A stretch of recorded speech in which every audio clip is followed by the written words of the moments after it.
Dernier développement dans les attaques des États-Unis contre la Chine. Mardi, l'État américain du Missouri a déposé plainte contre le gouvernement chinois pour sa gestion du Covid-19. Cette plainte, la première du genre, soutient que Beijing a couvert les premiers stades de la pandémie. L'État a précisé avoir subi des pertes économiques dévastatrices et demandé une compensation en espèces. Le ministère chinois des Affaires étrangères a répliqué à ces allégations.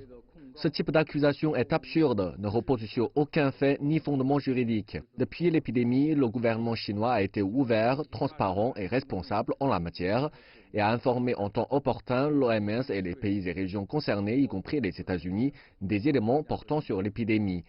La Chine a partagé la séquence du virus, elle a activement répondu aux demandes des parties concernées et a renforcé la coopération internationale. Depuis le 3 janvier, la Chine a régulièrement informé les États-Unis concernant les informations sur le Covid-19.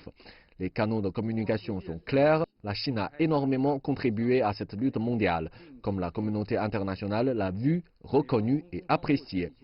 Ces prétendues poursuites sont purement malveillantes et violent les principes juridiques de base. Les actions souveraines prises par le gouvernement chinois pour prévenir et contrôler l'épidémie ne sont pas soumises à la juridiction des tribunaux américains. Aux États-Unis, les appels se multiplient pour faire payer la Chine, mais lorsque la crise mondiale a éclaté aux États-Unis, personne n'a jamais demandé à Washington de payer. La crise financière de 2008-2009 débute avec l'effondrement de Lehman Brothers. Comme l'indiquent plusieurs banques australiennes, les États-Unis ont provoqué de vastes dégâts mondiaux durant la crise de 2008-2009. Nous devrions obtenir une compensation des États-Unis, n'est-ce pas? Mais plutôt que d'infliger une punition aux pays ayant été le premier à souffrir, nous devrions sans délai venir en aide aux pays infectés. Car si on ne les aide pas, nous allons aussi être infectés. La crise financière de 2008 a entraîné l'économie mondiale dans un processus de rééquilibrage sur 10 ans. On estime qu'elle a causé plus de 10 000 milliards de dollars de pertes de croissance.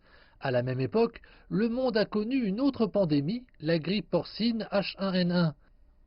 Originaire des États-Unis, le virus a infecté jusqu'à 1 400 000 personnes et en a tué entre 151 000 et 570 000. En période de crise mondiale où des milliers de personnes meurent, la polémique politique n'aide pas à résoudre le problème. Beaucoup pensent qu'il est plus productif de sauver des vies et de travailler ensemble plutôt que d'attaquer et de blâmer les autres.